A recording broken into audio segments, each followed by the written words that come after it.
హరీష్ రావు గారు ఒక నిమిషం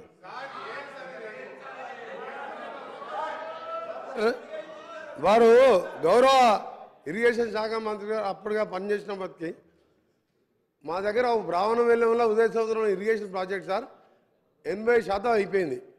200 కోట్లు పెడితే దాదాపు 1,00,000 ఎకరాలు నీళ్ళు వచ్చే ప్రాజెక్టు. 100 సార్లు మొదటిసారి మాజీ ముఖ్యమంత్రి గారు ముఖ్యమంత్రి ఉన్నప్పుడు 100 సార్లు ఇదే హౌస్లో అడిగితే 2 సంవత్సరాలు అడిగాం. ఆ తర్వాత రాజగోపాల్ రెడ్డి గారు పోయినసారి ఎమ్మెల్యే గారు 100 సార్లు అడిగినాం. 200 కోట్లు పెడితే 1,00,000 ఎకరాలు నీళ్ళు వస్తాయా అంటే వీళ్ళకి చేతులు రాలే. వీరు మాట్లాడుతుంది సార్ గౌరవ హరీష్ రావు గారు మాట్లాడేది ఈడికెళ్ళంట సూర్యాపేటకు నీళ్ళు తీసుకుపోయినంట. మూసి నీళ్ళు సార్ పిల్లాయిపల్లి కాలువ 350 కోట్ల రూపాయలు శాంక్షన్ చేపించి 5 ప్యాకేజీలు చేసి అప్పుడున్న 5 ఎమ్మెల్యేలు పంచుకుంటే ఇప్పటికి పూర్తి కాలే సార్. ఈయన గోదావరి నీళ్ళు ప్రాణాయిత అక్కడికి వెళ్ళి సూర్యాపేట తీసుకొచ్చినట్టే మీరు నమ్మాలి. నల్గొండ జిల్లా పోదాం సార్, అడుగుదాం అక్కడ పోయి.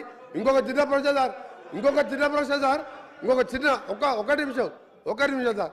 అయినా మీ ద్వారా టీఆర్ఎస్ పార్టీ సభ్యులను కోరుతున్నా గౌరవ మాజీ ముఖ్యమంత్రి గారికి జన్మదిన శుభాకాంక్షలు తెలియజేసుకుంటూ వారు వచ్చి మాట్లాడితే మంచిగా ఉంటుంది సార్. ఈయన పోస్ట్ మ్యాన్, ఈయన ఏం చేస్తాడు సార్? ఈయన హరీష్ రావు ఏంది పైసలు కలెక్షన్ చేస్తాడు పనుకొస్తాడు.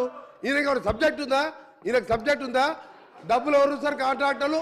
అది ఈయన పోయాలి, ఆయన చెప్పింది మేము వినాలి. మా కర్మ సార్ ఇది. హరీష్ రావు చెప్తే మేము వినాలన్నా మాకు సార్ వారు రమ్మని చెప్పండి. చీఫ్ ఇంజనీర్ ఆయనే, మాజీ ముఖ్యమంత్రి ఆయనే, డిజైన్ ఆయనే, కూలగొట్టింది ఆయనే. ఈయన కలెక్షన్ పాయింట్ డబ్బులు తీసుకొచ్చి 3 సంవత్సరాలు మార్చింది. ఆయన మాట్లాడితే మేము వింటాం సార్.